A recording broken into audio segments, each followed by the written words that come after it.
Hello दोस्तों, आप सभी लोगों का स्वागत करती हूँ एक बार फिर से जुडिशरी बाय पीडब्ल्यू पे। मैं हूँ आपकी लॉ मिंटरिसरा और आप सभी लोगों का हार्दिक स्वागत है इस अमेजिंग प्लेटफॉर्म पे। तो क्या हाल चाल है आप लोगों के? आई होप पढ़ाई बहुत ही बढ़िया चल रही होगी। कॉन्स्टिट्यूशन ऑफ इंडिया हम कवर कर रहे हैं। लास्ट लेक्चर में हमने प्रेसिडेंट, वाइस प्रेसिडेंट से रिलेटेड जो भी प्रोविजंस कॉन्स्टिट्यूशन में दिए हुए हैं वो हमने देखा, और आज का सेशन बहुत ही धुआंधार और इम्पोर्टेंट होने वाला है। क्यों? क्योंकि हाल ही में हुए हैं 2024 के लोकसभा इलेक्शंस, और पूरा जो तरीका है जैसे इलेक्शंस होते हैं और किस तरह से एक सरकार फॉर्म होती है, वो सारी चीजें आपको आज के सेशन में पता चलेंगी। बेसिकली आज के सेशन में हम पढ़ने वाले हैं regarding the prime minister and the council of ministers. तो पीएम साहब और उनकी पूरी टीम के बारे में आज की जानकारी बहुत ही ज़रूरी होने वाली है आपके लिए एग्जाम पॉइंट ऑफ व्यू से। क्यों? क्योंकि मैंने आपको कल के सेशन में बताया था कि जो प्रेसिडेंट होता है वो एक रबर स्टैम्प की तरह होता है, एक नॉमिनल हेड होता है। जब हम पीएम की बात करते हैं तो पीएम रियल हेड होता है, यानी कि एक्चुअली गवर्नेंस कौन कर रहा है, एक्चुअली रूल कौन कर रहा है। रिप्रेजेंट प्रेसिडेंट करता है, रूल पीएम करता है। तो इसको देखेंगे प्रीलिम्स और मेंस के पॉइंट ऑफ व्यू से। बहुत इंपॉर्टेंट है, प्रीलिम्स के पॉइंट ऑफ व्यू से कुछ ज़्यादा ही, मेंस के पॉइंट ऑफ व्यू से आपसे प्रेसिडेंट और पीएम के जो रिलेशंस हैं वो पूछे जा सकते हैं। और अगेन जो लास्ट सेशन में मैंने आपको बताया था कि why is the president known as the titular head और एज द नॉमिनल हेड और एज द रबर स्टैम्प, तो उससे लिंक करके आपको प्राइम मिनिस्टर के बारे में बताना पड़ेगा। क्यों? क्योंकि रियल हेड, रियल पावर्स जो है वो पीएम के पास होती। सो इसी नोट पे आज का सेशन शुरू करेंगे। आई होप मेरी ऑडियो वीडियो आप सभी लोगों को अच्छे तरीके से आ रही होगी। और आज के सेशन में एक और इम्पॉर्टेंट चीज़ मैं आपको बता दूं, एक प्रीलिम्स से रिलेटेड क्वेश्चन मैंने डाला हुआ है, क्योंकि कुछ स्टूडेंट्स हैं जो डिमांड कर रहे हैं कि मैम आप एमसीक्यूज भी पूछा करिए मेंस के अलावा भी। और बहुत सारे हमारे प्यारे स्टूडेंट्स हैं जो एलएलबी में हैं और वो एलएलबी परस्यू कर रहे हैं। तो आई होप मेरे सेशंस आपके लिए बेनिफिशियल हो रहे हों, और कहीं पे भी अगर दिक्कत आए तो फील फ्री टू आस्क। चलिए शुरू करेंगे दोस्तों सेशन। जैसा कि मैंने आपको बताया, हम पीएम और इनकी टीम यानी कि काउंसिल ऑफ मिनिस्टर्स के बारे में देखने वाले हैं। अक्सर हम देखते हैं, लास्ट टू लास्ट ईयर हमने देखा था कि किस तरह से जो रूलिंग गवर्नमेंट थी उन्होंने अपने पूरे मिनिस्टर्स को शफलिंग करी थी, मिनिस्ट्रीज को रीशफल करा था। फिर उसके बाद हम लोगों ने इस बार देखा इलेक्शंस हुए और सबको मिनिस्ट्री, सब जब ओथ सेरेमनी हुई तो हमने देखा कि किसको कौन सी मिनिस्ट्री यहाँ पे मिली हुई है। तो अगेन सारी चीज़ें बहुत इंपॉर्टेंट हो जाती हैं अगर आप लॉ परस्यू कर रहे हो, और अगर आप ये सब बेसिक्स नहीं जानते तो अगेन आपको जज कर लिया जाएगा, है ना। तो प्राइम मिनिस्टर की दोस्तों बात करी जाए अगर, तो प्राइम मिनिस्टर, जब पार्लियामेंट्री सिस्टम की हम बात करते हैं, पार्लियामेंट्री फॉर्म ऑफ गवर्नमेंट की जब हम बात करते हैं कॉन्स्टिट्यूशन के अंदर, इवन ब्रिटेन में अगर आप बात करोगे तो ब्रिटेन में मोनार्की है, there is monarchy, but there is a elected representative also, elected head also, that is the prime minister। ये ब्रिटेन में पार्लियामेंट्री फॉर्म ऑफ गवर्नमेंट हमने कहाँ से लिया? हमने ब्रिटेन से लिया। तो जो रियल पावर्स होती है in the scheme of parliamentary system of governance, president जो होता है वो नॉमिनल एग्जीक्यूटिव अथॉरिटी होल्ड करके रखता है, यानी कि he is the D jure authority. और जब हम पीएम की बात करते हैं तो ये डी फैक्टो होता है, जो प्रैक्टिकल काम हो रहा है वो पीएम के द्वारा हो रहा है। और प्रेसिडेंट स्टेट का तो ज़रूर हेड होता है, लेकिन प्राइम मिनिस्टर जो होता है वो हेड ऑफ द गवर्नमेंट होता है। यहाँ पे आपकी पार्लियामेंट की ब्यूटीफुल सी पिक्चर हमारे नए न्यू पार्लियामेंट की आप देख सकते हैं। और जब भी हम पार्लियामेंट की बात करते हैं तो आपको एक और चीज़ मैं बता दूं कि पार्लियामेंट, हालांकि नेक्स्ट सेशन से हम लोग शुरू करेंगे, तो बेसिक चीज़ आप जान लीजिए, Lok Sabha, Rajya Sabha as well as president at the head. तो प्रेसिडेंट जो होता है वो एक तरह से it constitutes the parliament. Constitution of the parliament में क्या होगा? Lower house, upper house and the president. ठीक है, चलिए शुरू करते हैं। प्राइम मिनिस्टर के अपॉइंटमेंट की बात करी जाए तो प्राइम मिनिस्टर के अपॉइंटमेंट से रिलेटेड कोई भी स्पेसिफिक प्रोविजन कॉन्स्टिट्यूशन में नहीं दिया हुआ है, कोई प्रोसीजर नहीं है कि इस तरह से सिलेक्शन होगा और इस तरह से प्राइम मिनिस्टर अपॉइंट किए जाएंगे। आर्टिकल 75 है दोस्तों। हम लोग जब भी पीएम की और काउंसिल ऑफ मिनिस्टर्स की बात करते हैं तो हम मेजरली दो आर्टिकल्स देखते हैं, article number 74 and article number 75। तो आर्टिकल नंबर 75 क्या कहता है? कहता है only it states that the prime minister shall be appointed by the president. सिर्फ इतना कहा जाता है कि प्राइम मिनिस्टर को कौन अपॉइंट करेगा? प्रेसिडेंट अपॉइंट करेंगे। लेकिन भारत में बहुत सारी चीज़ें ऐसी होती हैं जो कन्वेंशंस का मतलब क्या है, जो प्रथा, जो चीज़ें चलती चली आ रही हैं, तो कन्वेंशंस के अकॉर्डिंग, सेट रूल्स के अकॉर्डिंग, प्रेसिडेंट्स के अकॉर्डिंग, जो पास्ट में हुआ है उसको जब हम फॉलो करते हैं, तो उसके अकॉर्डिंग अगर देखा जाए तो पार्लियामेंट्री फॉर्म में अगर आप कन्वेंशंस को देखेंगे तो प्रेसिडेंट जो है यहाँ पे जब इलेक्शंस होते हैं और जो भी पार्टी मेजॉरिटी फॉर्म करती है, उस पार्टी का जो लीडर होता है उसको एज प्राइम मिनिस्टर अपॉइंट कर दिया जाता है। आपने सुना होगा इस बार के इलेक्शंस में ये बात हो रही थी कि हम माइट भी होम मिनिस्टर को लीडर बना दिया जाए। ये पार्टी पर डिपेंड कर रहा होता है। यूजुअली डिसाइड कर लिया जाता है कि इस बार के इलेक्शंस में हम लीड करेंगे, तो जब हम लीड कर रहे हैं तो ये इत्तला कर दी जाती है जो प्रेसिडेंट, जो अपॉइंटिंग अथॉरिटी है, इलेक्शंस जीतने के बाद हमें पीएम बनाया जाए। क्यों? क्योंकि हम इस पार्टी के लीडर हैं। जनरली ऐसा ही होता है। When no party has a clear majority, अब ऐसी सिचुएशन जैसे इस बार के इलेक्शंस में क्या हो रहा था कि आपको सपोर्ट लेके ना, अब हम लोग क्या कहते हैं, the current ruling party is NDA led BJP. Last two last जब हमने इलेक्शंस देखे तब भी बीजेपी ने खुद क्लियर मेजॉरिटी सिक्योर करी थी। लास्ट इलेक्शंस में भी क्लियर मेजॉरिटी सिक्योर करी थी। 2024 के लोकसभा इलेक्शंस में हमने देखा कि यहाँ पे कंप्लीट मेजॉरिटी नहीं मिली और फिर हमने एनडीए लेड बीजेपी गवर्नमेंट जो है वो फॉर्म करी। तो अब जब कोई पार्टी के पास क्लियर मेजॉरिटी नहीं होती है लोकसभा में, तो ये प्रेसिडेंट का खुद का डिस्क्रिशन होता है कि वो किसको प्राइम मिनिस्टर बनाएंगे। तो वो सिचुएशन जो है पूरी तरह से प्रेसिडेंट के डिस्क्रिशन के ऊपर बेस्ड होती है। जैसे मैं आपको एक छोटा सा एग्जांपल दूंगी, जैसे कि ऐसे सिचुएशन में जब कोई क्लियर पार्टी मेजॉरिटी फॉर्म नहीं कर पाती है, प्रेसिडेंट क्या करता है, जनरली जो लार्जेस्ट पार्टी होती है, जो लोकसभा में लार्जेस्ट पार्टी होती है, जनरली इसको नंबर्स में देखा जाता है, लार्जेस्ट पार्टी है या कोई जो सबसे बड़ा कोलिशन होता है। कोलिशन मतलब छोटी छोटी पार्टीज एकजुट होकर एक बड़ी पार्टी, एक बड़ा अलायंस फॉर्म करती है, जैसे इंडिया अलायंस था। तो leader of the largest party या जो लार्जेस्ट कोलिशन हुआ है एज द प्राइम मिनिस्टर बना दिया जाता है and ask him to seek a vote of confidence in the house. आप हाउस में कॉन्फिडेंस का वोट सीक करिए, यानी कि आप बताइए कि किस तरह से आप मेजॉरिटी प्रूव कर पा रहे हो कि नहीं कर पा रहे हो, उनसे पूछा जाता है। और ये होता है विद इन 1 मंथ। ये क्या कहता है, ये कन्वेंशंस कहते हैं। संविधान में दिया गया है क्या ये संविधान में किसी आर्टिकल में दिया गया? मैं आपको क्लियरली बता रही हूँ, नहीं दिया गया है।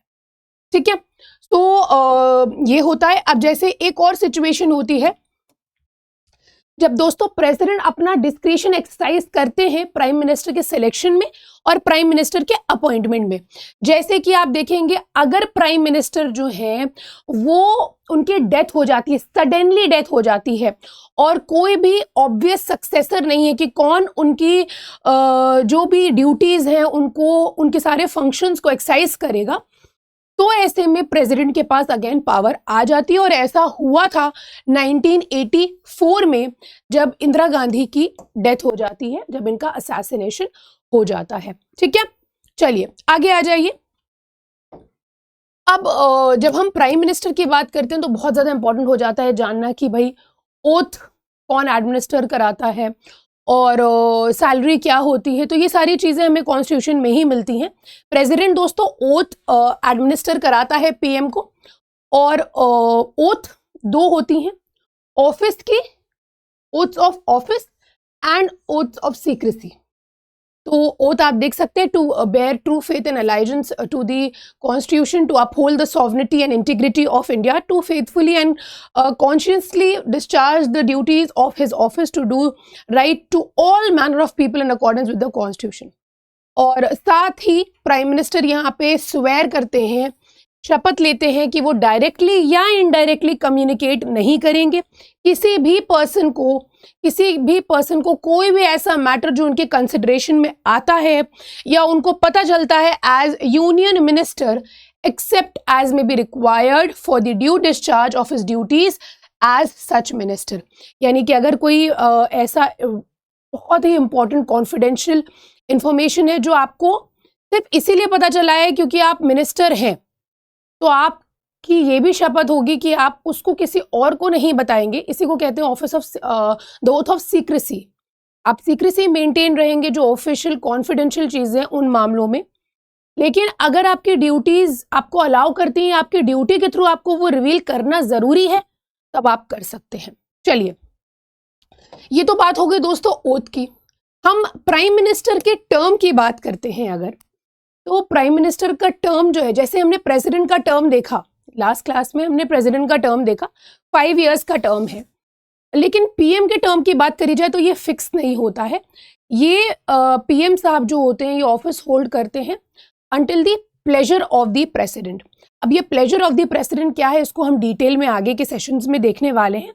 बस अभी के लिए आप इतना याद रखिएगा। और इसके अलावा आपको एक बात और बतानी है कि अभी तक की मतलब पास्ट 3 इलेक्शंस में कंप्लीट टर्म जो है वो पूरा किया गया है, और उससे पहले भी। इसके अलावा आपको ये बताना है कमेंट सेक्शन में कि कौन से वो पीएम थे जिनका टर्म कंप्लीट नहीं हो पाया था और उनके खिलाफ नो कॉन्फिडेंस मोशन पास हो गया था, या उनकी जो सरकार थी वो गिर गई थी। तो however this does not mean कि प्रेसिडेंट जो है, अच्छा एक बात और है, जब भी प्लेजर ऑफ प्रेसिडेंट की बात आती है तो ऐसा लगता है कि बड़ा ही अथॉरिटेटिव फ्रेज ये यूज किया गया है कॉन्स्टिट्यूशन में। Authoritative from the point of view of the president. कैसे?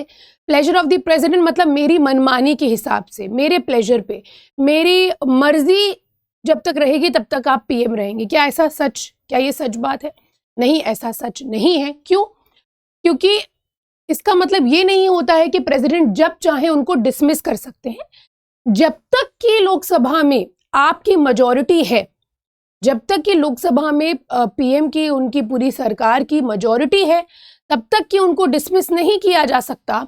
However if he loses the confidence of Lok Sabha he must resign, और यहाँ पे प्रेसिडेंट के पास भी पावर आ जाती है कि वो उनका डिसमिसल कर सकते हैं, उनको डिसमिस कर सकते हैं।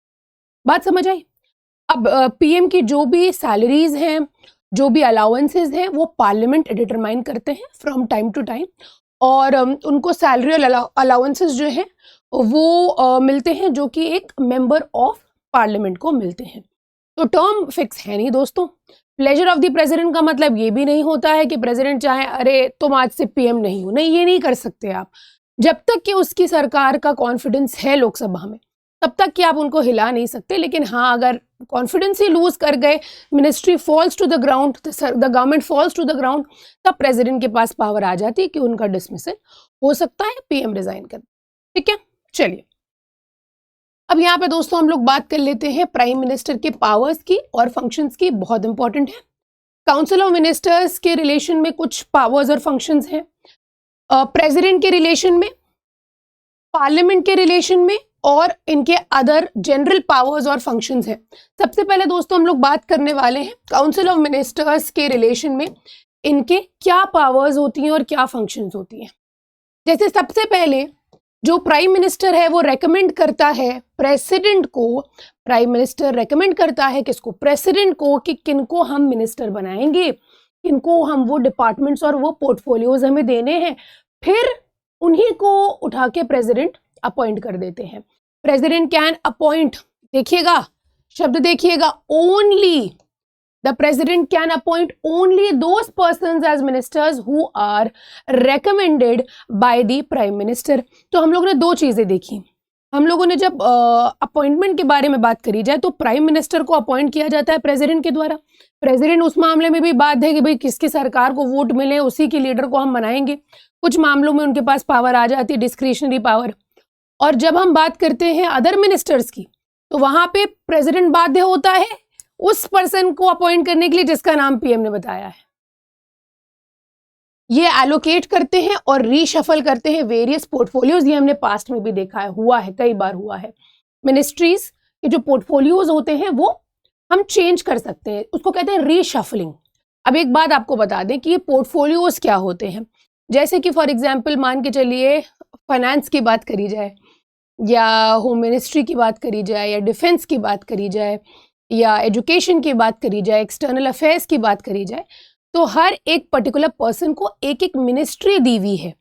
अभी मैं आगे आपको बताने वाली हूं कि काउंसिल ऑफ मिनिस्टर्स और कैबिनेट रैंक के मिनिस्टर्स में क्या फर्क होता है, उससे आपको और पिक्चर क्लियर हो जाएगी। तो पोर्टफोलियो बेसिकली एक डिपार्टमेंट है जो हम होल्ड कर रहे हैं, ठीक है। He can ask a minister to resign or advise the president to dismiss him in case of difference of opinion। इसको ज़्यादा यूज़ नहीं किया जाता है, वो कह सकते हैं कि प्रेसिडेंट से कि आप इनको काइंडली डिसमिस कर दीजिए क्योंकि इनके ओपिनियंस जो हैं वो हमारे से मेल नहीं खा रहे हैं, पार्टी के विरुद्ध हो रहे हैं, हमारे देश के विरुद्ध। He presides over the meeting of Council of Ministers and influences the decisions. He guides, directs, controls and coordinates the activities of all ministers। ये हम जानते हैं क्यों, क्योंकि टीम का लीड कौन है, वो पीएम ही है। चलिए आगे आ जाइए। अभी करेंटली अगर हम लोग बात करें, इसको एक बार आप लोग देख भी लीजिएगा। ये करंट पोर्टफोलियोज हैं जो हमारे प्राइम मिनिस्टर होल्ड कर रहे हैं। प्लीज इसको एक बार जरूर देख लीजिएगा। प्रीलिम्स में पूछ लिया जाता है, जैसे मान के चलिए एटॉमिक एनर्जी पूछ लेंगे, डिपार्टमेंट ऑफ एटॉमिक एनर्जी को कौन हेड कर रहा है, who is the chairman, who is leading it, ये पूछ लेंगे। पब्लिक ग्रीवांसेस पेंशंस पूछ लिया जाता है, और other portfolios which are not allocated to any minister वो आपके पीएम के पास आ जाते हैं। चलिए आगे आइए दोस्तों। अब प्रेसिडेंट के रिलेशन में मैं आपको बता दूं, ये देखिए होता क्या है, जब मुझे अपनी बात किसी से कहनी है और वो बात मैं डायरेक्टली नहीं कह सकती हूँ, तो एक बीच का पर्सन होता है ना, उसको हम कहते हैं, हमने ये कॉमर्स में ही पढ़ा हुआ था, चैनल ऑफ कम्युनिकेशन। तो the PM acts as a channel of communication, मतलब जो भी इंपॉर्टेंट पॉलिसीज हैं, जो भी इंपॉर्टेंट डिसीजंस हैं, ये प्रिंसिपल चैनल ऑफ कम्युनिकेशन की तरह रोल प्ले करते हैं between the president and between the council of ministers. ये ड्यूटी होती है प्राइम मिनिस्टर की कि प्रेसिडेंट को कम्युनिकेट करेंगे ये सभी डिसीजंस काउंसिल ऑफ मिनिस्टर्स के relating to the administration of the affairs of the union and proposals for legislation कि हम ये लॉ बनाने जा रहे हैं। आपको मैं एक एग्जांपल देती हूँ। मैंने एक जो आपका ये OTT प्लेटफॉर्म्स होते हैं उस पर एक सीरीज मैंने देखी थी, क्राउन करके, और कभी वक्त मिलेगा देखिएगा, या कभी आपको उसका एक्सेस मिले तो ज़रूर देखिएगा, द क्राउन। और उसमें दोस्तों मैं आपको बता दूं, जो ब्रिटेन का पूरा सिस्टम था, पूरा political system, queen Elizabeth II का पूरा रेन उससे पहले का दिखाया गया है, और क्या उसको बनाया गया है, क्या ही ब्यूटीफुल सीरीज है। तो इसको देख के मुझे ये याद आया कि उसमें सबका रेन दिखाया गया, फ्रॉम चर्चिल, फिर थैचर आती हैं, मार्गरेट थैचर, पूरा दिखाया गया है टिल दी एंड। तो बार बार ये बताया जाए, जैसे उनकी जो पूरी मिनिस्ट्री होती थी, काउंसिल ऑफ मिनिस्टर्स, कि जो भी विवाद होते थे या जो भी उनके डिस्प्यूट्स होते थे, जो भी प्रॉब्लम्स होती थी किसी बात पे, अगर वो क्वीन से नाराजगी होती थी तो वो कम्युनिकेट कौन करता था, वो कम्युनिकेट पीएम के द्वारा होता था टू द क्वीन। उसी तरह से देखिए मैंने आपको बताया हुआ है, किंग और क्वीन की जो पोजीशन थी ब्रिटेन में, वही पोजीशन जो है भारत में प्रेसिडेंट की है। तो चैनल ऑफ कम्युनिकेशन का भी जो इंपॉर्टेंट रोल है वो पीएम प्ले करते हैं, और ये चीज याद रखिएगा। तो उसके अलावा to furnish such information relating to the administration of the affairs of the union and proposals for legislation as president may call for। तो ऐसी इंफॉर्मेशन जो कि एडमिनिस्ट्रेशन से रिलेटेड है, हमारे देश के एडमिनिस्ट्रेशन से, और कौन कौन से कानून बनाए जा रहे हैं, जैसा भी प्रेसिडेंट को रिक्वायर्ड है, प्रेसिडेंट उससे पूछ सकते हैं कि भाई आपका क्या ओपिनियन है इस पे इंफॉर्मेशन दीजिए। If the president so requires, अगर प्रेसिडेंट को ऐसा लगता है, जरूरत लगती है, to submit for the consideration of the council of ministers any matter, जिसके ऊपर कोई डिसीजन ले लिया गया है। अगर कोई डिसीजन मान के चलिए किसी पॉलिसी पे ले लिया, जैसे यूनिफॉर्म सिविल कोड हम लागू कर रहे हैं, इस पर डिसीजन ले लिया, ये बात प्रेसिडेंट की असेंट के लिए, मंजूरी के लिए आई, प्रेसिडेंट चाहते हैं कि भाई आप इसको फिर से कंसिडर करिए, तो वो भी किया जा सकता है, ठीक है, वो पीएम के थ्रू किया जाता है।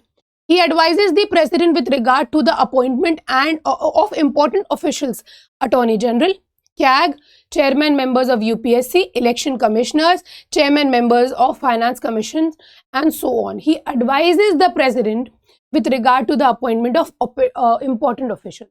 तो president appointing authority याद रखिएगा, don't confuse with this. Advice कौन करता है, PM करते हैं, ये भी prelims में question बनता है। मैं आपको बता दूं, who advices the president in the matters of appointment of CAG के अपॉइंटमेंट में कौन एडवाइस करता है, पीएम करते हैं। अपॉइंट कौन करता है, प्रेसिडेंट करता है, ठीक, याद रहेगा। अच्छा, एक बात मुझे और याद आ रही है, हम जुडिशरी करने वाले हैं अभी 2-3 क्लासेस के बाद, यूनियन जुडिशरी। और याद रखिएगा जो स्टेट वाला पार्ट है, state executive, state legislatures, state judiciary, इसको भी मैं आपको बस आर्टिकल वाइज ब्रीफली करा दूंगी। इसको बहुत ज़्यादा डिटेल में हमें जाना है, हम हाई कोर्ट्स पढ़ेंगे, हम पूरा स्टेट लेजिस्लेचर और पार्लियामेंट में कोई अंतर नहीं है। मैं आपको चार्ट भी दे सकती हूँ, मैंने बिहार जुडिशरी के लिए मैराथन ली थी, तो मैंने पूरा चार्ट वाइज, मैंने कुछ भी नहीं छोड़ा था उसमें कॉन्स्टिट्यूशन का, तो वो भी करा दूंगी मैं। तो बट आर्टिकल करेंगे। बताने की बात यह है कि हम जुडिशरी करेंगे तो उसमें कोलिजियम मैं आपको पढ़ाऊंगी, पीएम का रोल उसमें भी आता है। होता क्या है कि अगेन अपॉइंटिंग अथॉरिटी जो है वो प्रेसिडेंट है, जो कोलिजियम फॉर्म होता है, और उसके बाद हमें किसी को जज बनाना है, चीफ जस्टिस ऑफ इंडिया बनाना है, तो उसमें भी ये होता है कि रिकमेंडेशन जो है मांगा जाता है। अब कोलिजियम फॉर्म है, सीजीआई प्लस 4 एसएमजे, इनका रिकमेंडेशन जाता है, इनका रिकमेंडेशन जाएगा लॉ मिनिस्ट्री को, लॉ मिनिस्ट्री पीएम को बताएंगे, पीएम जाके प्रेसिडेंट को बताएंगे, प्रेसिडेंट अपॉइंट करते हैं। ये प्रोसीजर यहाँ पे भी अडॉप्ट किया जाता है, जुडिशरी में भी। फिर उसके बाद देखिए पार्लियामेंट के रिलेशन में इनका क्या रोल रहता है पीएम का। ये एडवाइस करते हैं प्रेसिडेंट को कि आप सम्मन कर दीजिए, प्रोरूक कर दीजिए सेशंस को। काम प्रेसिडेंट का है, एडवाइस पीएम करते हैं। वो डिसोल्यूशन भी लोकसभा की रेकमेंड कर सकते हैं प्रेसिडेंट को, और अकॉर्डिंगली प्रेसिडेंट एक्शन ले सकते हैं। गवर्नमेंट की जो भी पॉलिसीज हैं लोकसभा में बताना, रखना, अपना क्या इरादा है, हम किस तरह से प्रोसीड करना चाहते हैं, सारी चीज़ें खुद रखते हैं पीएम, या उनके जो रिस्पेक्टिव, जैसे डिफेंस का कोई अगर कोई बड़ा जो अग्निपथ स्कीम थी उस टाइम पे हम देखते हैं किस तरह से राजनाथ सिंह जो है वो अपनी बातें रखते हैं, पॉलिसीज़ के बारे में एक्सप्लेन करते हैं, ऑपोजिशन का यहाँ पे दबाव होता है, फिर उनका जवाब आता है। तो we see all this in the parliament happening in the Lok Sabha as well as the Rajya Sabha. ठीक है, चलिए आगे आ जाइए। अब यहाँ पे अदर फंक्शंस की मैं आपको बात बता दूं, ये जो है प्लानिंग कमीशन के चेयरमैन होते हैं। अब नीति आयोग हो गया, NDC national development council, prelims में कई बार पूछा गया है, ये आपके ऊपर है, मार्क करिए, पढ़ाई करिए, रिवाइज करिए। मैं आपको 10 बार बताऊंगी, आप मेरा रिकॉर्डेड सेशन देखेंगे फिर आपको दिखेगा, बट आपके ऊपर अगर आप इसको इग्नोर कर दोगे, भूल जाओगे, तो क्या फ़ायदा हमारे पढ़ाने का और क्या फ़ायदा आपका टाइम वेस्ट करने। फिर नेशनल इंटीग्रेशन काउंसिल है, इंटर स्टेट काउंसिल है, नेशनल वाटर रिसोर्सेज काउंसिल है, ये सारी चीज़ों को हेड करते हैं। He plays a significant role in shaping the foreign policy of the country. बहुत इंपॉर्टेंट रोल रहता है फॉरेन पॉलिसी में, और जो हमारे करंट प्राइम मिनिस्टर हैं इनका बहुत ही इंपॉर्टेंट रोल रहा है और बहुत बड़ा योगदान रहा है। जब आप इंटरनेशनली देखेंगे इंडिया को एज अ नेशन, तो बहुत बड़ा रोल रहा है। ही is the chief spokesman of the union government, he is the crisis manager in chief at the political level during emergencies. Leader of nation की बात अगर करी जाए, बहुत सारे ऐसे सेक्शंस हैं, जाते हैं, रिसीव करते हैं memoranda from them regarding their problems. He is the leader of the party in power, we all know that. ठीक है, ये कुछ चीज़ें थी। अब इनमें से कुछ इंपॉर्टेंट फंक्शंस आप निकाल के एक चार्ट बना लीजिए और आपका नोट्स तैयार है। आगे आइए, हालांकि आपको पीडीएफ इसकी मिल रही होगी। अच्छा, मैंने अपॉइंटमेंट ऑफ मिनिस्टर्स के बारे में आपको कुछ बताया अभी जस्ट। तो अपॉइंटमेंट ऑफ मिनिस्टर्स के बारे में 2 बातें हमें कौन सी याद रखनी है। ये है आपकी पूरी टोली, पूरी टीम पीएम की और उनकी जो काउंसिल ऑफ मिनिस्टर्स हैं। तो रेड में आप देख सकते हैं, लाल में हमारे पीएम साहब हैं और पीछे उनकी पूरी टीम है। हालांकि ऐसा कोई डिफरेंस नहीं क्रिएटेड है, but just due to experience, due to the decision making capacity, we make him the leader, the party has made him the leader. अब आपको मैं इनके अपॉइंटमेंट के बारे में बता दूं। इनको तो प्रेसिडेंट अपॉइंट करते हैं पीएम को, जो भी मेजॉरिटी फॉर्म करता है। जब हम अदर मिनिस्टर्स की बात करते हैं तो यहाँ पे प्रेसिडेंट क्या करेंगे, प्रेसिडेंट पहले प्राइम मिनिस्टर पहले प्रेसिडेंट को बताएंगे कि आप एक्स पर्सन को फला मिनिस्ट्री में फला मिनिस्ट्री के लिए अपॉइंट कर दीजिए, तो फिर उसको अपॉइंट करने का काम प्रेसिडेंट का होता है। तो this is the complete procedure of appointment. दूसरी चीज, आपको कुछ इंपॉर्टेंट चीजें यहाँ पे याद रखने वाली ये है कि प्रेसिडेंट सिर्फ उन लोगों को अपॉइंट कर सकता है जिनको प्राइम मिनिस्टर रेकमेंड करते हैं। यूजुअली मेंबर्स ऑफ पार्लियामेंट जो लोकसभा के होंगे या राज्यसभा के होंगे, उनको एज मिनिस्टर्स जो है अपॉइंट किया जाता है। अगर कोई ऐसा पर्सन है जो कि ना तो लोकसभा का मेंबर है ना तो राज्यसभा का मेंबर है, उनको भी मिनिस्टर की तरह अपॉइंट किया जा सकता है, लेकिन with in 6 months he must become a member either election के द्वारा या नॉमिनेशन के द्वारा of either house of the parliament. Otherwise आपकी वो जो पोर्टफोलियो है वो आपसे छीन लिया जाएगा। समझ में आया मैंने आपसे क्या कहा? जनरली क्या होता है, यूजुअली जो मेंबर्स ऑफ पार्लियामेंट हैं उनको हम मिनिस्ट्रीज देते हैं, उनको हम एज मिनिस्टर अपॉइंट करते हैं।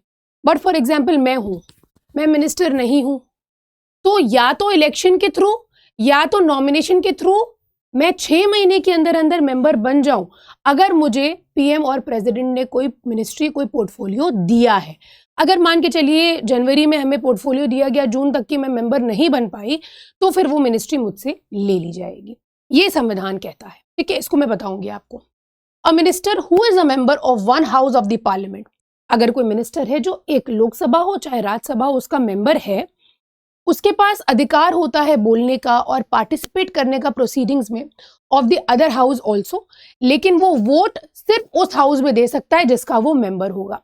यानी कि मान के चलिए अगर आप लोकसभा के मेंबर हैं तो आपके पास क्या पावर है, आप बोल सकते हैं जाके राज्यसभा में भी, लेकिन अगर वोटिंग की बात आएगी तो आपके पास वोट डालने का अधिकार सिर्फ लोकसभा तक की रहेगा सीमित, राज्यसभा में जाके आप वोट नहीं डाल सकते हैं।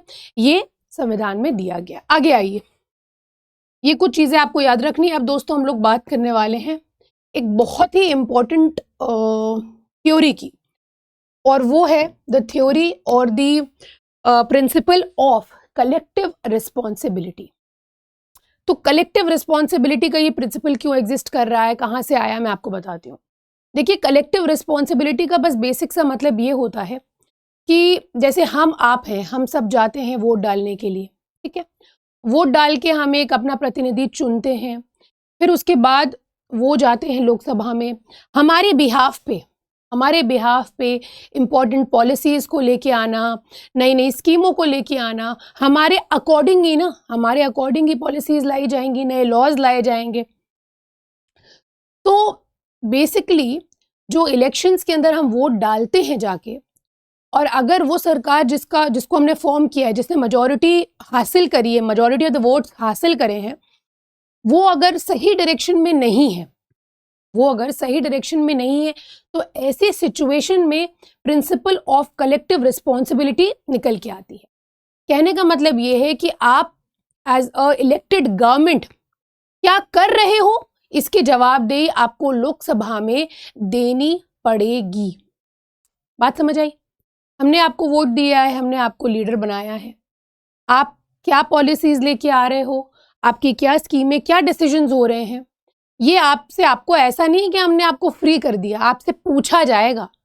क्यों? क्योंकि आप सब कलेक्टिवली रिस्पॉन्सिबल हो, सारे मिनिस्टर्स कलेक्टिवली रिस्पॉन्सिबल होंगे। तो ये फंडामेंटल प्रिंसिपल है पार्लियामेंट्री सिस्टम ऑफ गवर्नमेंट का, और इसको हम प्रिंसिपल ऑफ कलेक्टिव रिस्पॉन्सिबिलिटी कहते हैं। कौन से आर्टिकल में दिया गया? आर्टिकल 75 क्लॉज 3 डिटेल में इसको ले डाउन करता है, और ये क्लियरली स्टेट करता है कि जो काउंसिल ऑफ मिनिस्टर्स हैं ये कलेक्टिवली रिस्पॉन्सिबल होंगे। किसकी तरफ जवाबदेही होगी? लोकसभा में जवाबदेही होगी।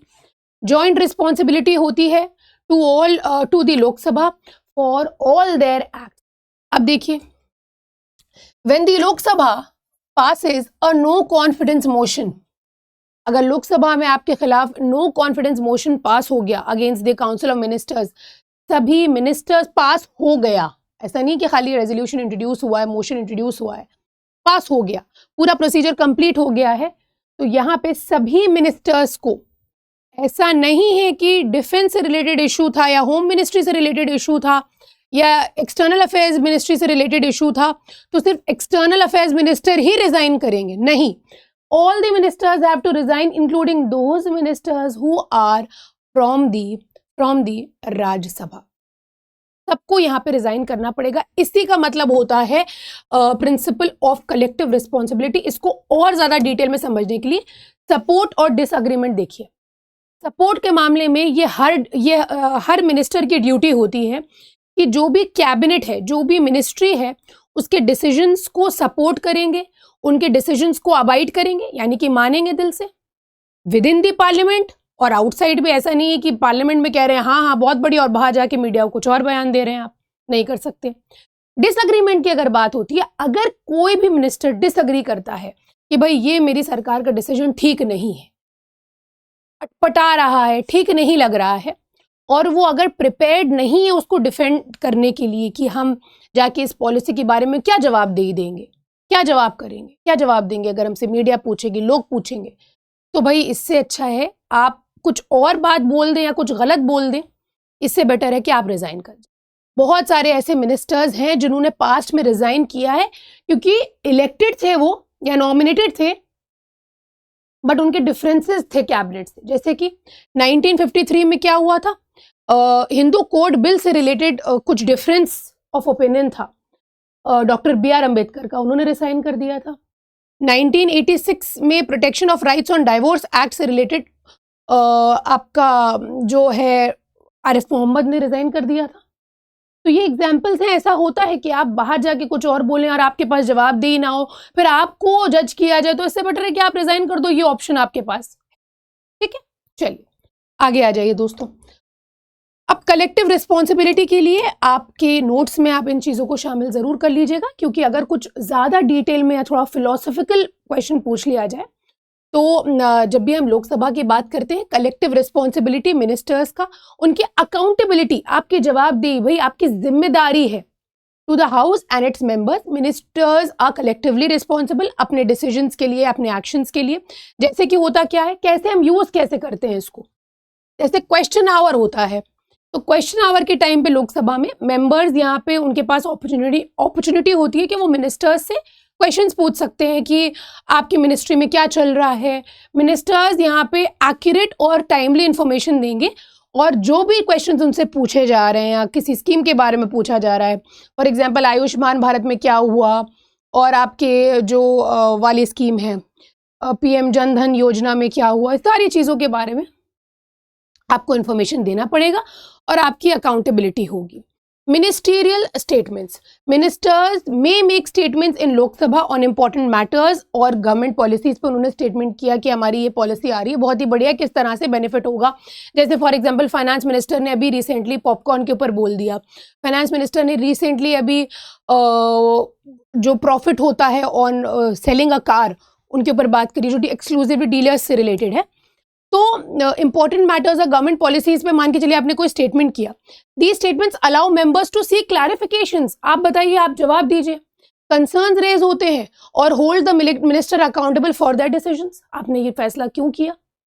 फिर उसके बाद debates and discussions, the Lok Sabha conducts debates, ये सब कुछ तो आप समझ रहे हो। कलेक्टिव रिस्पॉन्सिबिलिटी एक रूफ है जिसके अंदर सारी चीजें आती हैं। आप कब कब पूछ सकते हो, अगर आपसे पूछा जाएगा नहीं आप चुप करके बैठिए, आप नहीं पूछ सकते हमसे, मिनिस्टर ये चीज नहीं कह सकता कि आप चुप करके बैठिए। क्यों? क्योंकि there is a principle of collective responsibility existing wherein you will be asked questions. ठीक है, तो Lok Sabha conducts debates and discussions on various issues, बहुत सारे इश्यूज पे डिबेट्स होते हैं, गवर्नमेंट पॉलिसीज पे, बिल्स पे, कानूनों पे, कुछ मैटर नेशनल इंपॉर्टेंस का है, जैसे कि अब अपराजिता बिल के बाद बहुत सारी चीजें ऐसी हुई जो वेस्ट बंगाल में हुआ, उसके बाद बहुत सारे डिस्कशंस हुए। तो ministers are expected to participate, कि आप पार्टिसिपेट करेंगे, अपनी पॉलिसीज को डिफेंड करेंगे और आप जस्टिफिकेशंस देंगे। ये भी इस पॉलिसी के अंदर आता है, प्रिंसिपल के अंदर आता है। उसके बाद देखिए बजटरी अकाउंटेबिलिटी, लोकसभा एक बहुत ही इंपॉर्टेंट रोल प्ले करता है जब भी बजट की बात करते हैं हम लोग, एनुअल फाइनेंशियल स्टेटमेंट की बात करते हैं। मिनिस्टर्स की यहाँ पे जिम्मेदारी होती है कि वो जो भी बजट के रिलेटेड जो भी प्रपोजल्स रखे गए हैं या जो सारी चीज़ें हमने बजट में पेश करी हैं, ये इसको डिफेंड करेंगे। इसके आपके पास एक प्रॉपर आंसर होना चाहिए। दे मस्ट एक्सप्लेन कि फंड्स हमने कैसे एलोकेट करे हैं, हमने इनको इतने फंड क्यों दिए हैं, क्या एक्सपेंडिचर जस्टिफाई हो रहा है, और जो भी मेंबर्स के क्वेरीज हैं उनको यहाँ पे कंप्लीटली आपको सेटिस्फाई, मतलब चलिए सेटिस्फाई तो कोई कभी नहीं हो पाएगा, लेकिन आपको एक एक्यूरेट इन्फॉर्मेशन और प्रॉपर डेटा के साथ आपको जवाब देना है। चलिए उसके बाद लास्ट बात करेंगे नो कॉन्फिडेंस मोशन की। अगर कोई नो कॉन्फिडेंस मोशन पास होता है गवर्नमेंट के अगेंस्ट लोकसभा में, मिनिस्टर्स इसको डिफेंड करेंगे, गवर्नमेंट के परफॉर्मेंस को डिफेंड करेंगे और हाउस का कॉन्फिडेंस लेने की कोशिश करेंगे, और इसी के थ्रू एक अपॉर्चुनिटी मिलती है मेंबर्स को कि वो अपने कंसर्न्स और मिनिस्टर्स को यहाँ पे अकाउंटेबल ठहराएंगे कि भाई आपकी गलती थी इसीलिए ये हो रहा है। आगे आइए, बात हो गई दोस्तों कलेक्टिव रिस्पॉन्सिबिलिटी की। बट रिस्पॉन्सिबिलिटी दो तरीके की होती है, मैं आपको बता दूं, रिस्पॉन्सिबिलिटी दो तरीके की होती है। एक तो हो गई आपकी कलेक्टिव रिस्पॉन्सिबिलिटी, जो आर्टिकल 75 सब क्लॉज 3 में हमने दिया हुआ है, CR, आपकी कलेक्टिव रिस्पॉन्सिबिलिटी। दोस्तों रिस्पॉन्सिबिलिटी इंडिविजुअल लेवल पे भी होती है, इंडिविजुअल लेवल पे भी इंडिविजुअल रिस्पॉन्सिबिलिटी हर मिनिस्टर की होती है। इंडिविजुअल रिस्पॉन्सिबिलिटी की जब भी हम बात करते हैं तो आर्टिकल 75 क्लॉज 2 यहाँ पे इंडिविजुअल रिस्पॉन्सिबिलिटी की बात करता है। ये दर्शाता है कि किस तरह से एक मिनिस्टर जो है वो ऑफिस होल्ड करता है during the pleasure of the president. तो प्रेसिडेंट किसी भी मिनिस्टर को हटा सकता है, रिमूव कर सकता है, even at a time when the council of ministers enjoy confidence. तो ये बहुत ज़रूरी है कि प्रेसिडेंट के पास ये पावर होती है। पीएम के लेवल पे हमने नहीं देखा था कि प्रेसिडेंट इस पावर को, डिसमिसल की पावर को एक्सरसाइज करता है, लेकिन मिनिस्टर की जब हम बात करते हैं, COM काउंसिल ऑफ मिनिस्टर्स की बात करते हैं, तो वहां पे प्रेसिडेंट चाहे तो भले क्यों ना आपकी मेजॉरिटी हो लोकसभा में, उसके बाद भी हम पर्टिकुलर मिनिस्टर को डिसमिस कर सकते हैं। The president removes the minister only on the advice of prime minister, लेकिन रिमूवल उस पर्टिकुलर मिनिस्टर का तभी होगा जब पीएम सलाह देंगे, एडवाइस देंगे और डिस्कशन होगा प्रॉपर पीएम के साथ। अगर कोई डिफरेंस ऑफ ओपिनियन या डिससैटिस्फैक्शन होता है मिनिस्टर के परफॉर्मेंस से रिलेटेड, प्राइम मिनिस्टर यहाँ पे प्रेसिडेंट से अगेन कह सकते हैं कि भाई आप इनको डिसमिस कर दीजिए। क्यों? क्योंकि इंडिविजुअल रिस्पॉन्सिबिलिटी प्रेसिडेंट के पास होती है उस मिनिस्टर की, और प्रेसिडेंट ये पावर होल्ड करता है। चलिए, अब इसके बाद दोस्तों मैं आपको मिनिस्ट्री जो है, डिवीजन ऑफ मिनिस्ट्री, ये मैं आपको बताना चाहूंगी। बट उससे पहले मैं एक चार्ट के माध्यम से आपको अपने लेवल पे एक्सप्लेन करूंगी, तो आपके लिए बहुत ज़्यादा इजी हो जाएगा। सबसे पहले मैं आपको बताने वाली हूँ रिगार्डिंग द जीनस। जीनस क्या होता है? एक बड़ा होल, एक बड़ा सा पूल जिसके अंदर बहुत सारे मिनिस्टर्स आते हैं, राइट? बहुत सारे मिनिस्टर्स यहाँ पे हैं। तो दोस्तों इस पूल को हम क्या कहेंगे? इस पूल को हम क्या कहेंगे? This pool is the council of ministers. ये काउंसिल ऑफ मिनिस्टर्स है, जीनस। फिर उसके बाद फॉर एग्जाम्पल हमने क्या किया, हमने इंपॉर्टेंस के बेसिस पे, ध्यान दीजिएगा मैं क्या कह रही हूं, हमने इंपॉर्टेंस के बेसिस पे, इंपॉर्टेंट पोर्टफोलियोज के बेसिस पे अपने इस जीनस से कुछ स्पीशीज निकाल ली, कुछ स्पीशीज निकाली, और हमने कहा कि भाई ये जो मैंने स्पीशी निकाली है या ये जो पार्ट मैंने निकाला है, इनको हम इंपॉर्टेंस के बेसिस पे अलग कुछ पोर्टफोलियोज या डिपार्टमेंट्स देंगे। या इस तरह से समझिए कि अपने काउंसिल ऑफ मिनिस्टर्स का जो जॉब रोल होता है, जो रोल होता है, उनमें सबसे इंपॉर्टेंट रोल जिनका होता है, उनमें सबसे इंपॉर्टेंट जिन लोगों का रोल होता है, उनको हम एक अलग पूल में डालेंगे और उनको हम कहेंगे कि ये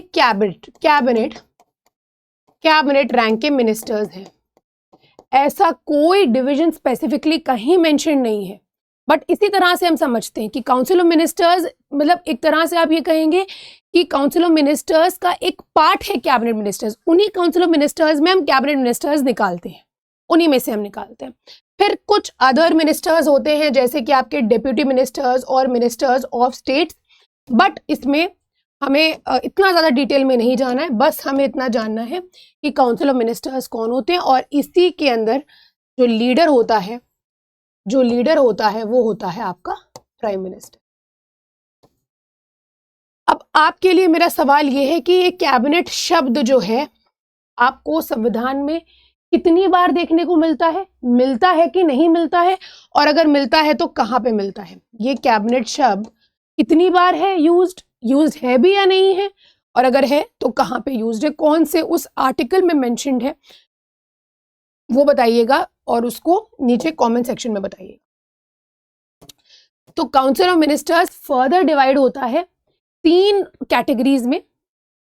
कैबिनेट रैंक के ministers most important portfolios hold करते हैं, स्टेट मिनिस्टर्स या मिनिस्टर्स ऑफ स्टेट इस तरह से समझिएगा, और डेप्यूटी मिनिस्टर्स ये सभी मिनिस्टर्स हेड किए जाते हैं बाय द प्राइम मिनिस्टर। जो आपकी मीटिंग्स होती हैं उनमें पीएम पार्टिसिपेट करते हैं और जो भी डिसीजंस होते हैं वो बताते हैं मिनिस्टर्स को, और उनके राय लेते हैं, डिस्कशंस होते हैं, डिबेट्स होते हैं, एक्सेट्रा एक्सेट्रा। चलिए अब इनके बारे में एक बार जान लीजिए। कैबिनेट मिनिस्टर्स जो है, मैंने जैसा आपको बताया, सबसे इंपॉर्टेंट मिनिस्ट्री सेंट्रल गवर्नमेंट की, जैसे home, defence, finance, external affairs and so forth, ये सारी मिनिस्ट्रीज होल्ड करी जाती हैं बाय दी कैबिनेट रैंक के ministers. They are members of cabinet, meeting attend करते हैं और एक बहुत इंपॉर्टेंट रोल प्ले करते हैं।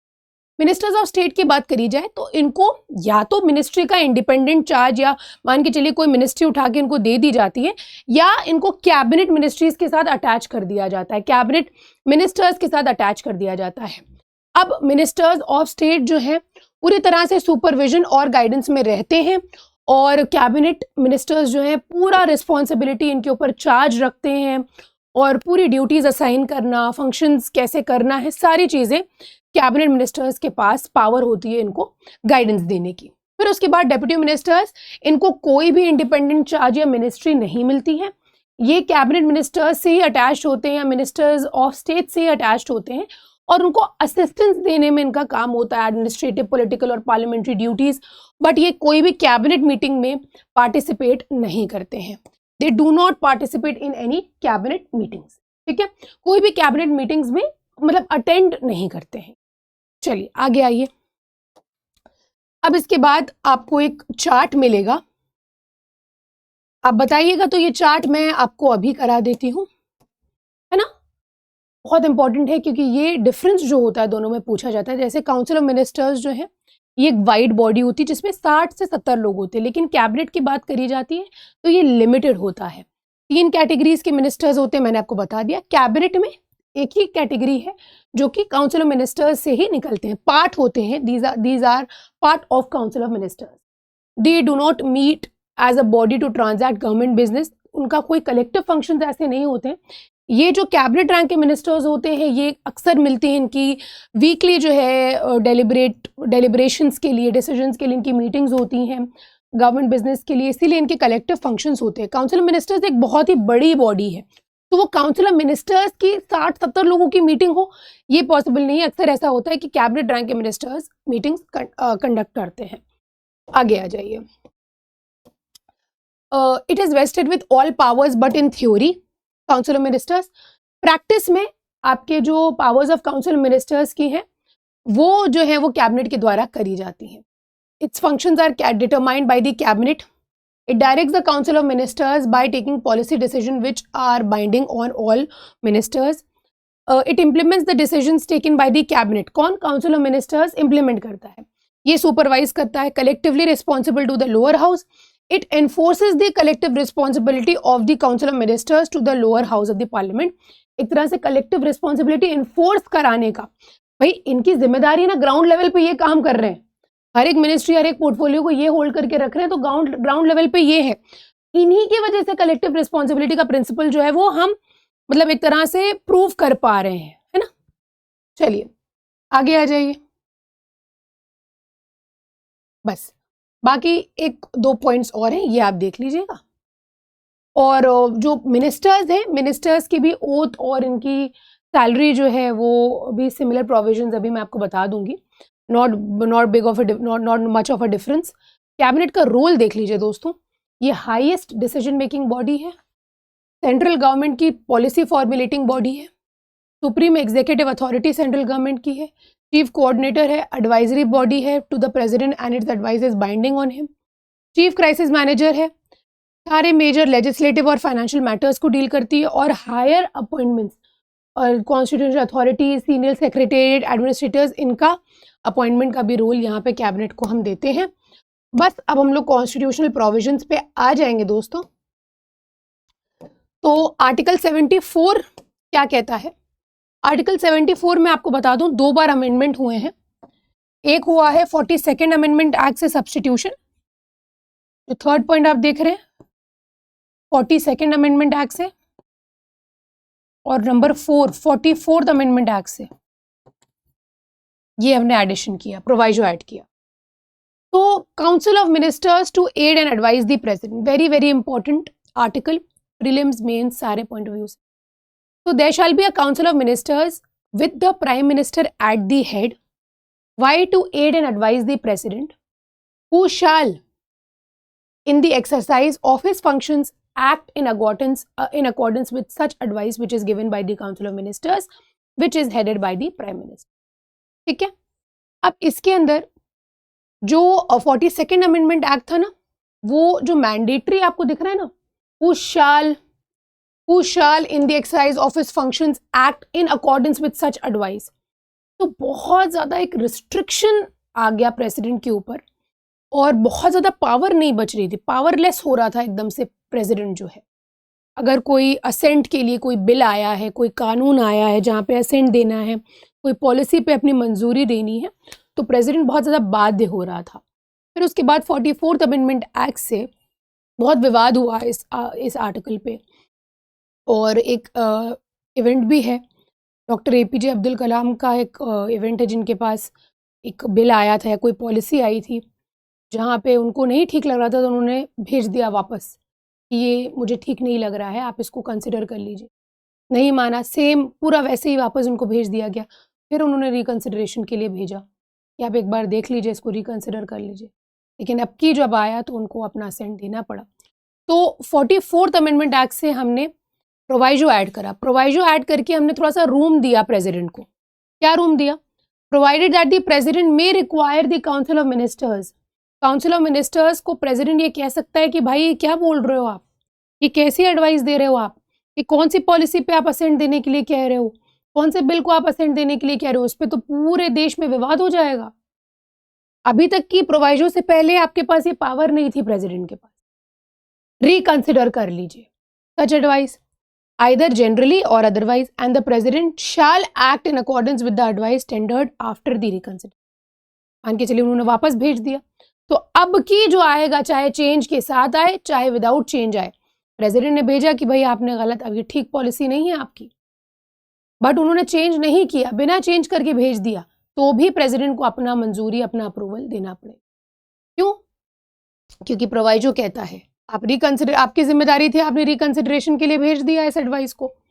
जनरली अदरवाइज प्रेसिडेंट शैल वर्ड यूज किया गया ना, act in accordance with the advice tendered after the reconsideration. और क्लॉज 2 यहाँ पे कहता है 74 का, द क्वेश्चन वेदर, अगर कोई सवाल है कि क्या एडवाइस टेंडर करी थी मिनिस्टर ने प्रेसिडेंट को, ये किसी कोर्ट में इंक्वायर आप नहीं कर सकते हैं.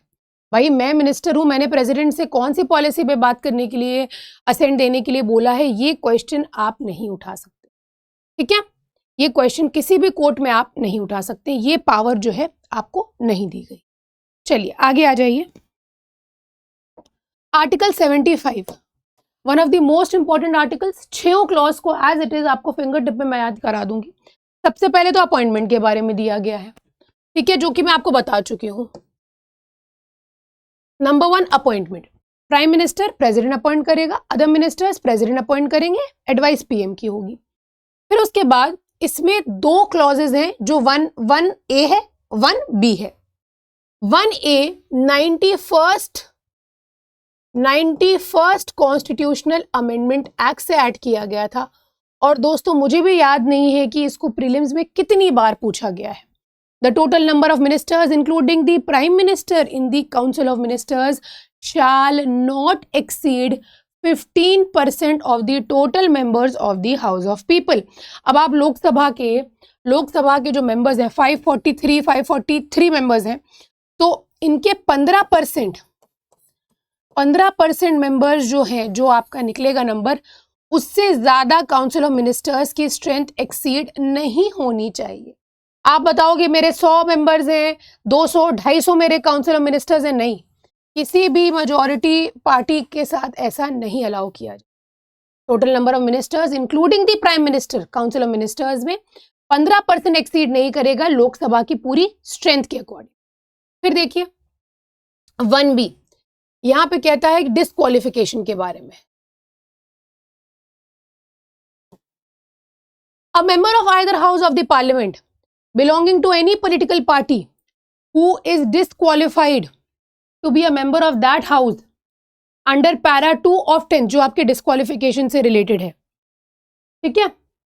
shall also be disqualified to be appointed as minister under clause 1 for duration of the period commencing from the date of his disqualification till the date on which his term of office as such member would expire, or where he contests any election to either house of the parliament before the expiry of such period till the date on which he is declared elected, whichever is earlier।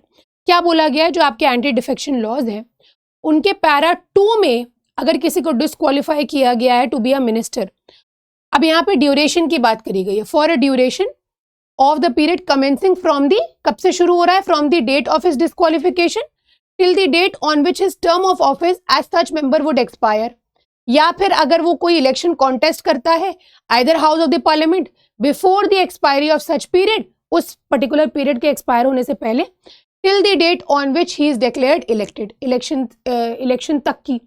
तो ये आपको disqualification अगर आपका हो चुका है तो यहाँ पे आपको डिस्क्वालीफाई किया जाएगा, यहाँ पे अपॉइंटमेंट के लिए भी प्रेसिडेंट आपको यहाँ पे भी अपॉइंट नहीं करते अगर आप डिफेक्शन के लिए आपको डिस्क्वालीफाई किया गया 10 schedule, which ever is earlier, तो डिस्क्वालिफिकेशन आपका हो जाता है 10 शेड्यूल पैरा 2, ठीक है, याद रहेगा।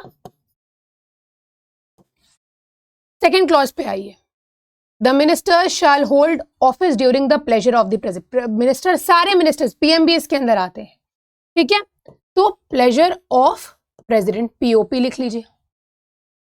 फिर उसके बाद the council of minister shall be collective responsible, तो ये प्रिंसिपल ऑफ पीसीआर लिख लीजिए, collective responsibility. Before a minister enters upon his office the president shall administer to him oath of office and secrecy according to the forms set out for this purpose in the third schedule। तो यहाँ पे oath और 3 लिख लीजिए, क्यों, क्योंकि third schedule में दिया गया है। अ मिनिस्टर, ये बहुत इंपॉर्टेंट है, clause 5, a minister who for any period of 6 consecutive months is not a member of either house of the parliament shall at the expiration of that period cease to be a minister। तो 6 महीने के अंदर अंदर, 6 महीने के अंदर अंदर आपको, अगर आप नॉमिनेटेड हो या इलेक्ट किए गए हो तो आपको 6 मंथ्स के अंदर अंदर मेंबर बनना पड़ेगा। अब जो भी सैलरीज हैं दोस्तों, अलाउंसेस हैं मिनिस्टर्स के, वो ऐसे होंगे जो parliament from time to time determine करता है, अंटिल पार्लियामेंट सो डिटरमाइंस, ये सेकंड शेड्यूल के अकॉर्डिंग दिया जाएगा। तो यहाँ पे सैलरीज एंड अलाउंसेस है। सबसे पहले हमने अपॉइंटमेंट देखा, फिर उसके बाद 1A में हमने देखा 15%, 1B में हमने देखा डिस्क्वालिफिकेशन 10 शेड्यूल के अकॉर्डिंग, फिर सेकेंड में हमने देखा प्लेजर ऑफ द प्रेसिडेंट, फिर 75(3) में हमने कलेक्टिव रिस्पॉन्सिबिलिटी देखा है, 75 क्लॉज 4 में हमने ओथ के बारे में देखा, 5 में हमने 6 मंथ्स के अंदर मिनिस्टर बनना है, और 6 में सैलरीज और अलाउंसेस के बारे में दिया गया, ठीक है। ये हो गया आपका आर्टिकल 75। अब दोस्तों आर्टिकल 76 है जो अटॉर्नी जनरल के बारे में बात करता है और बताता है कि प्रेसिडेंट यहाँ पे अपॉइंट करेंगे उस पर्सन को, प्लीज लिख लीजिएगा, जो कि सुप्रीम कोर्ट के जज बनने के लिए इस काबिल है, to be the attorney general for India. It shall be the duty of the attorney general to give advice to the government of India. Attorney general का क्या काम होगा, ड्यूटी ये होगी कि गवर्नमेंट ऑफ इंडिया को लीगल मैटर्स पे advice देना है। तो कई बार ऐसा होता है कि प्रीलिम्स में क्वेश्चन डाल देंगे, the duty of the attorney general is to a this a that, मान के चलिए कोई मिनिस्ट्रियल मैटर है, क्या की ड्यूटी दे देंगे, लीगल मैटर्स दे देंगे और नन ऑफ द अबव दे देंगे।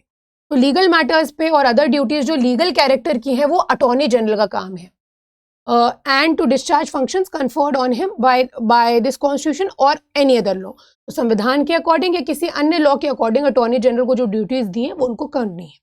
In the performance of his duties attorney general, उनके पास राइट होगा, ये बहुत इंपॉर्टेंट है, ये भी प्रीलिम से पूछा जाता है, please note down. Who has the right of audience in all courts in India, who has the right of audience in all courts, it is the attorney general of India. इसी तरह से same position state की judiciary में hold करी जाती है by the advocate general. Attorney general shall hold office during pleasure of the president and receive such remuneration as the president may determine. 76 में 4 clauses हैं, पहला अपॉइंटमेंट के बारे में बात करता है, दूसरा ड्यूटी के बारे में बात करता है, तीसरा राइट ऑफ ऑडियंस के बारे में बात करता है और चौथा प्लेजर ऑफ द प्रेसिडेंट के बारे में बात करता है। 76। अब आपकी ये ड्यूटी है कि आपको बताना है कि फर्स्ट अटॉर्नी जनरल कौन थे और current attorney general of India कौन है। ठीक है, दोनों चीजें आपको बतानी है इन दी कमेंट सेक्शन। बस हमारे 2 आर्टिकल्स अब बच रहे हैं, आर्टिकल 77 और 78। आर्टिकल 77 देखिए क्या कहता है conduct of business of government of India. तो इससे हमें बहुत सारी चीजें पता चलती हैं। जैसे आर्टिकल 77 क्लॉज 1 से हमें पता लगता है कि भारत के जितने भी एग्जीक्यूटिव एक्शंस हैं गवर्नमेंट ऑफ इंडिया के, ये प्रेसिडेंट के नाम पे लिए जाते हैं। जो भी ऑर्डर्स या जो भी इंस्ट्रूमेंट्स होते हैं, कोई भी मेमोरेंडम साइन हो रहा है, वो भी प्रेसिडेंट के नाम पे होता है और ये ऑथेंटिकेट किया जाएगा जैसा कि रूल्स में दिया गया है, जो प्रेसिडेंट ने रूल्स बनाए हैं। फर्दर जो भी वैलिडिटी है किसी ऑर्डर या किसी इंस्ट्रूमेंट की which is so authenticated shall not be called in question. अब मान के चलिए किसी भी डॉक्यूमेंट की अथॉरिटी को, सैंक्टिटी को यहाँ पे चैलेंज नहीं किया जाएगा कि भाई ये इस ग्राउंड पे कि ये प्रेसिडेंट ने नहीं किया है ऑथेंटिकेट। फिर उसके बाद प्रेसिडेंट रूल्स बनाएगा फॉर कन्वीनियंट, बहुत जरूरी है ये दोस्तों, this is a very important clause. The president shell make rules for the more convenient transactions of business. Business मतलब सिर्फ मॉनेटरी बिजनेस नहीं है, गवर्नमेंट ऑफ इंडिया के जो भी रूल्स रेगुलेशंस हैं, एडमिनिस्ट्रेशन गवर्नेंस से रिलेटेड प्रेसिडेंट रूल्स बना सकता है। And for the allocation among the ministers the set business, कि आपको क्या क्या जॉब रोल, क्या क्या किस तरह से ड्यूटीज करनी, फंक्शंस करने, सारी चीजें यहाँ पे रूल्स बनाए जा सकते हैं, कंडक्ट ऑफ बिजनेस। फिर उसके बाद आर्टिकल 78 है ड्यूटीज, मैंने आपको बता दी हैं। तो 78 कम्युनिकेट करेगा, furnish set information, submit for the consideration of council of ministers. तो ये ड्यूटीज हैं पीएम की, 78 में ड्यूटीज हैं। और राइट ऑफ मिनिस्टर्स मैंने आपको बता दिया था, आर्टिकल 88 बात करता है, बट अगेन मिनिस्टर्स से रिलेटेड है तो हम देख लेते हैं। The right to speak and take part, लेकिन वोट करने की बात आती है तो वोट करने के लिए आपको सिर्फ उसी हाउस में हक मिलेगा जहां जिसके आप मेंबर हो। ठीक है, इसके अलावा दोस्तों आपका मैंने एक क्वेश्चन डाला हुआ है मेंस का, discuss the right of the president to seek information from the prime minister. छोटू सा भी लिख सकते हैं इस पे आप answer. Can the prime minister refuse to give desired information to the president, क्या पीएम मना कर सकता है कि इन्फॉर्मेशन हमें नहीं देनी है आपको। और इसके अलावा आप कलेक्टिव रिस्पॉन्सिबिलिटी पे भी एक पैसेज, एक क्वेश्चन का आंसर लिख सकते हैं। आपके प्रीलिम्स का क्वेश्चन ये रहा आपकी स्क्रीन के ऊपर, कौन से कॉन्स्टिट्यूशनल अमेंडमेंट से मिनिस्टर्स के जो नंबर है उनको लिमिट कर दिया गया था टू द लोकसभा। ये 4 ऑप्शन है, इसका जवाब दीजिएगा। और दोस्तों इसी के साथ हम आज का सेशन समाप्त करेंगे। आज हमने पीएम और उनकी टीम यानी कि काउंसिल ऑफ मिनिस्टर्स के बारे में देखा। इससे रिलेटेड आर्टिकल 74 से लेकर के 78 पूरा हम लोग ने देख लिया है, और आर्टिकल 52 से लेकर के करीबन 73 मैंने आपको कल करा दिया था कल के सेशन में, इसमें प्रेसिडेंट और वीपी थे। ठीक है, और नेक्स्ट सेशन में हम लोग पार्लियामेंट के बारे में देखने वाले हैं, और पार्लियामेंट को हम 2 पार्ट्स में देखेंगे। एक में मेजरली हम बिल्स देखेंगे और दूसरे में हम अदर प्रोविजंस देखेंगे। इसी नोट पे दोस्तों हम आज का सेशन एंड करेंगे। आई होप सेशन आपके लिए फ्रूटफुल रहा हो और आपको टॉपिक जो है वो अच्छे से समझ में आया हो। और पढ़ाई करते रहिए, अपना ध्यान रखिए, प्रैक्टिस करते रहिए। इसी नोट पे आज का सेशन एंड करूंगी। Thank you so much for joining in. Good bye.